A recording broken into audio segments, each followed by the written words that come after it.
أعوذ بالله من الشيطان الرجيم بسم الله الرحمن الرحيم الحمد لله رب العالمين والصلاة والسلام على رسولنا محمد وعلى آله وصحبه أجمعين أما بعد. السلام عليكم. Before we start studying the life of the Prophet sallallahu alaihi wasallam, we first need to look at the historical situation before the Prophet came, before revelation. So we need to see what kind of land it was, how its people were, what kind of culture they were living in, and how society was divided. Allah subhanahu wa ta'ala, He says in the Qur'an, إِنَّ فِرْعَوْنَ عَلَى فِي الْأَرْضِ وَجَعَلَ أَهْلَهَا شِيَعًا يَسْتَضْعِفُ طَائِفَةً مِّنْهُمْ يُذَبِّحُ أَبْنَاءَهُمْ وَيَسْتَحْيِي نِسَاءَهُمْ إِنَّهُ كَانَ مِنَ الْمُفْسِدِينَ. He says, verily, indeed, Fir'awn, the Pharaoh, he raised above the lands, and then he divided its people into groups while he was persecuting them, while slaughtering their sons and leaving their women. Verily, the Pharaoh, he was one of the wrongdoers. He was one of the corruptors.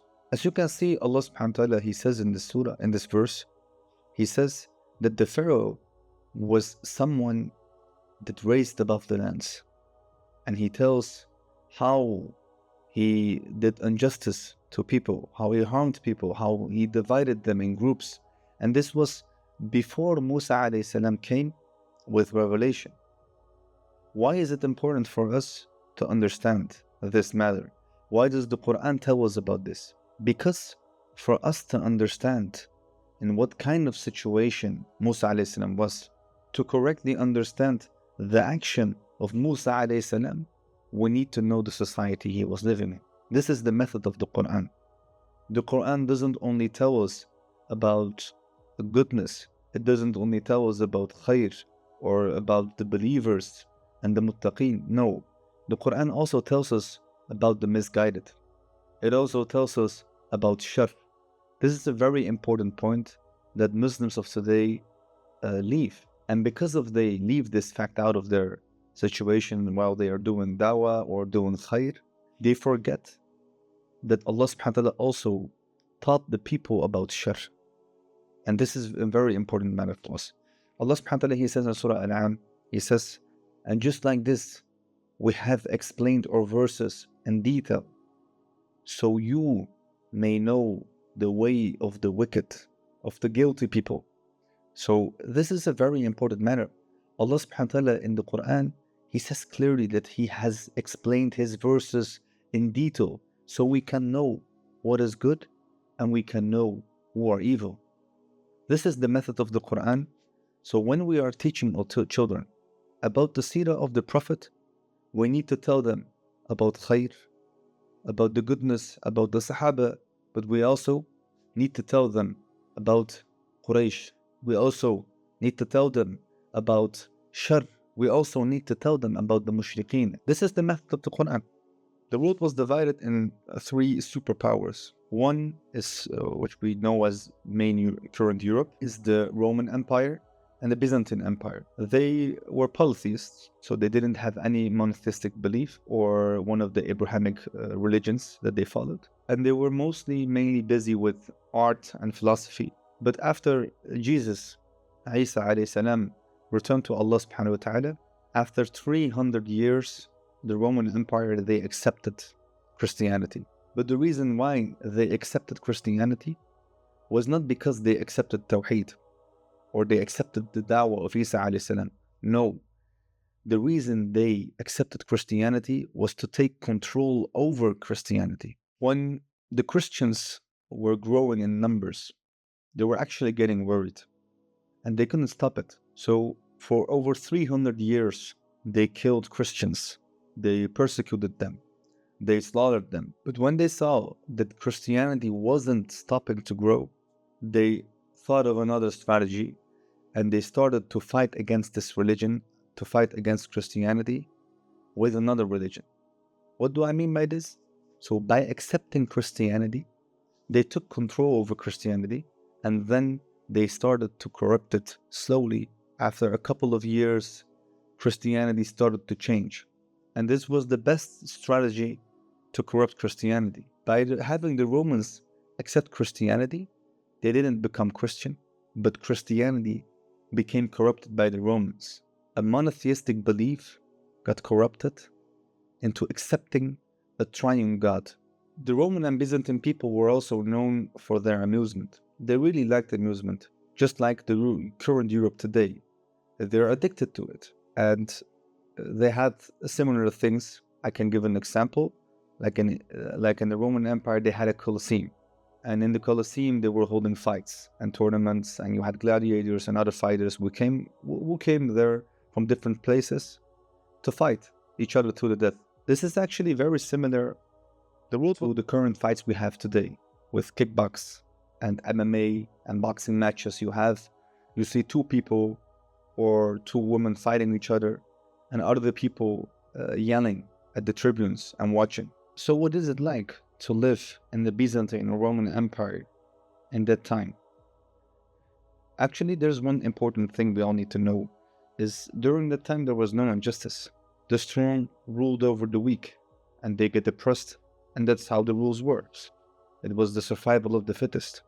If you had power, you would rule. If you had no power, they would rule over you. So let's say you want to free yourself from all these chains. What do? You accept Christianity. But when you accept Christianity, if that's your way out, is that you join the church. And we all know that the church later on became corrupted. They started sending parts of paradise to people, and that's how you would pay off your sins. You would actually be controlled by the church. This is the first type. So let's say we leave this part and we leave the church. So we are not going to the church. What's the second option we have? The second option we have is that we will go and live like monks. So what we do is we separate ourselves from dunya. We go someplace and we keep worshipping there, and we are not getting married, and we are not doing anything that is worldly related. But the problem here is that Christianity got also corrupted in these kind of places. So let's say we leave Christianity in a war, and we go outside of the Roman Empire, and we go outside of the Byzantine Empire. Where do we end up? We end up in Persia, the Sasanian Empire. This empire, which is also known as current Iran, it was a very strong empire, and they had a bad character, which is called Ibahiyya. And Ibahiyya is actually a custom that everything is allowed, and you can get anything you want if you have the power for it. So, for example, if someone would see you with your wife, someone could take your wife, overpower you, and take your wife and your goods as their own property. So there was no freedom. There was no justice. This was the ruling in Persia. And these people were also polytheists. They had a system, and they had a ruler, and the ruler, he was chosen by God. He was the shadow of God on earth, and he was ruling over his people, and no one could criticize that. The main thing they were busy with, so how they actually took control over the society, was by stories and poetry. They had a very great literature, and that's how they occupied the time of people. People got addicted to all kinds of stories. It's actually similar if we look at the movies of today. These kind of things, they steal the time from us. But not only steal time, they bring us out of the reality. So what happens is this society forgets their own problems. They are so much occupied with stories and movies and characters. This is the way how the Persian Empire, the Sasanian Empire, controlled their people, by telling stories. And nowadays we don't even have to pay a lot of money. You can watch it freely from your phone or from your computer. So we traveled from all the way from Byzantine Empire, from the Roman Empire to Persia, and we got stuck there with all kind of different rulings. So let's say we want to escape from there. Where do we go? We go to the Hindus, the Gupta Empire. It was also a very big and strong empire, and they were also polytheists. I think you have like 1,000 religions, different kind of religions, and all people were worshipping something. So some people were worshipping cows, just like nowadays we have with the Hindus. Some of them were worshipping cats. And it was no problem. You could believe in any religion you want. But there is a but, a very big but. At the moment you start to criticize or disrupt their system, you become a problem. So they are tolerant to every religion unless you start to criticize or say something about their system or about their corruption. They had a class system, and with this class system, they divided the people into groups. So at first, you had the first class, which we can call the class of the religious leaders. This was the highest class and the richest of them all. Then you had the ambassadors. This was the second class, the ambassadors, so like the police, the military, who were actually serving the religious leaders and protecting the country. Then you have the manufacturers, so the farmers, the one that produce food. And at last you have the slaves. And the slaves, their class, was actually the main function of them was to serve these other three. So the leaders, the ambassadors, and also the manufacturer. The slaves had no right at all. The only job that they had was to serve these three classes. And this class system is actually applied until today. We have the same class system today. So we can say no, but we are free. There is no problem with this, because with the class system of the Hindus, you couldn't switch from classes. If you were born in a slave family, you couldn't switch classes. You couldn't go to a religious leader class or to the second class or the third class, and vice versa. But nowadays, we can go wherever we want. So let's say we go to the richest neighborhood, to the richest mall of Europe or another country. We can go and enter them, but can we buy everything? No. There is a very big price difference. Even with houses, we can travel to any neighborhood. We can watch any neighborhood we want, and we can discuss it, and we can go sightseeing. But at the moment we want to buy it, it's impossible for us to buy it. Even moving from houses. There are some neighborhoods that are specifically created for rich people. There are stores specifically created for rich people, like there are stores created for poor people, lower classes and middle class. So all these incomes are divided in society. And this is actually the class system we also use of today. What does this tell us? If we have all these three empires, how should we look at this? So how do we learn from this? The Prophet ﷺ said, for you there will be days of patience. And in those days, holding on to your belief is like holding on to a hot stone. And the Prophet ﷺ, he says, whoever holds firm to his belief, he will get rewarded as 50 people of you. So let's remember this hadith of the Prophet ﷺ. Let's remember this. So I mentioned three types of control, actually, of these empires. The Roman and Byzantine empires was controlling their society, was controlling their people with amusement.